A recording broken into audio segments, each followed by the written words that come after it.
Xolo lenkosi malihlale phakathi kwenu. Amen. Bawuntobongwana uxolele dada nisokwazi ungene epulpit. Kuba kaloku ipulpit lena ibangela bani ngakwazi ukwenza eza actions zakho yazazi.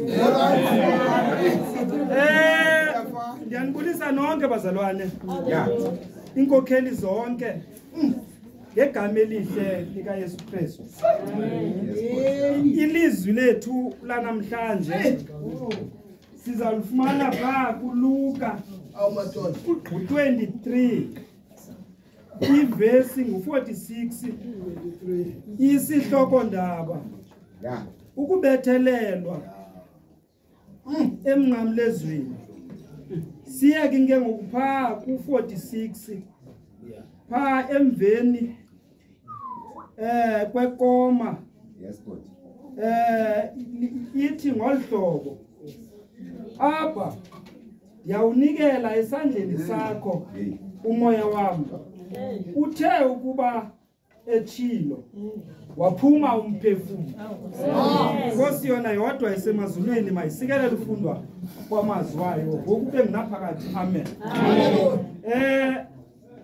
Sisasemnqamlezweni mos. Apha phakathi phansi komnqamlezo.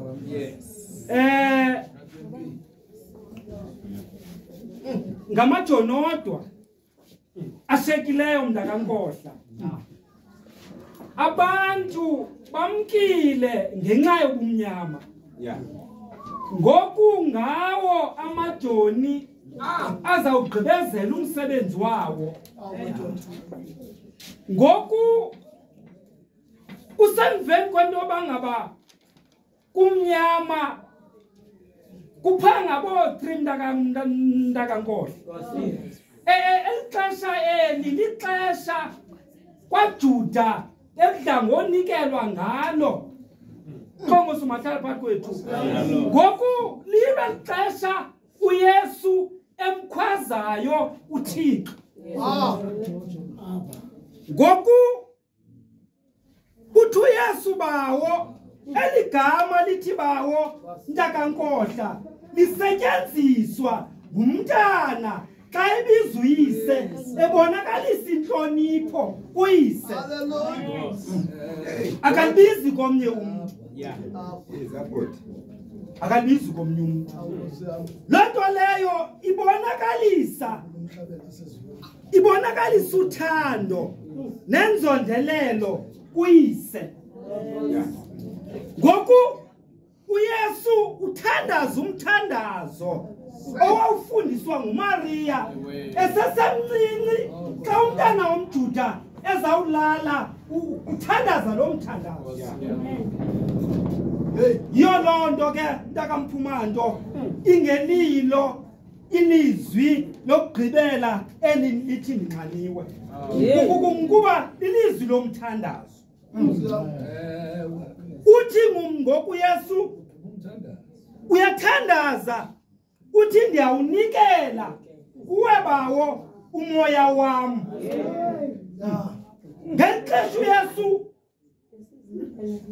akacelwanga into bangaba makanikele ngomoya wakhe kuThixo kuba kaloku impangi nomgqibeleli yobomu unelungelo lokuwunika umoya wakhe aphinda uthathe kuba unguye uThixo. Haleluya. Khongosi mahlala phakathi kwethu. Ngoku uyanikela uYesu ngento zonke azithwele ngomzimba. Nalela bhatha wayethembisile into bangaba uzaba nalo eparadesi ulinikela kuThixo. Amen. Ulinikela kuThixo. Ndiyawunikela. Yes. Ndiyawunikela. Ukunikela kumntakankohla ayonto intsha. Nangela xesha kwaXhosa kwakunikelwa ngenkomo kumzi ongenanto. Kumzi ongenanto. Bazokwazi abantwana balomzi azotya amasi njengapha ekhaya. Bathi abelungu xa besiza mntakantobongwana nenkonzo bafundisa into bangaba makunikelwe. Yawunikela Ndiyawunikela.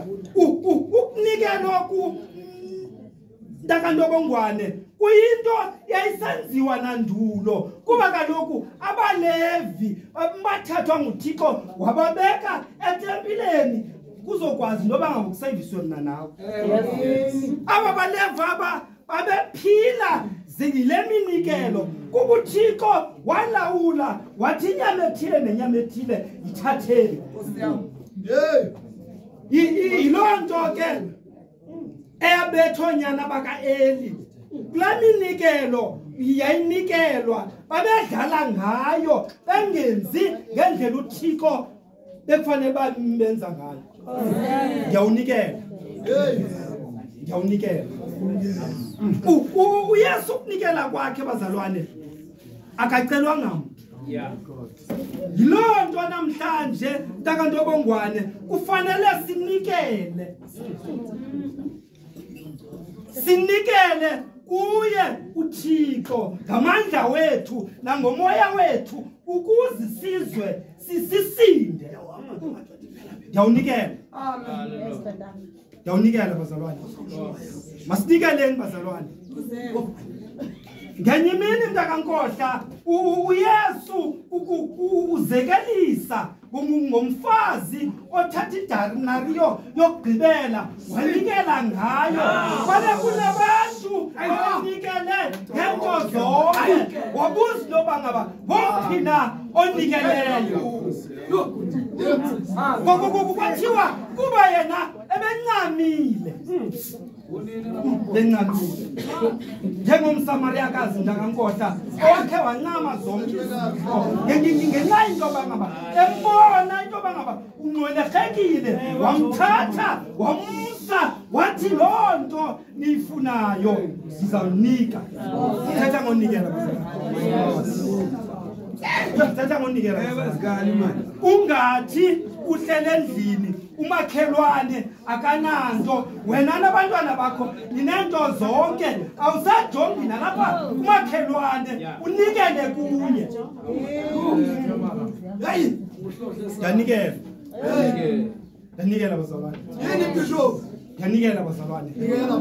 Indlela sinikela ngazo kule mihla bazalwane izinzima kuba sinikezela nangenqukwezi sinikele ngazo. Siyanikela bazalwane sinikela ngendlela ezingalunganga apho kuzawuthi kuchithakale kanti into yethu befanele basinikela ngelizwi likaThixo kulunge. Amen. Siyanikela bazalwane ngoku deske kube naphakathi. Amen. Amen.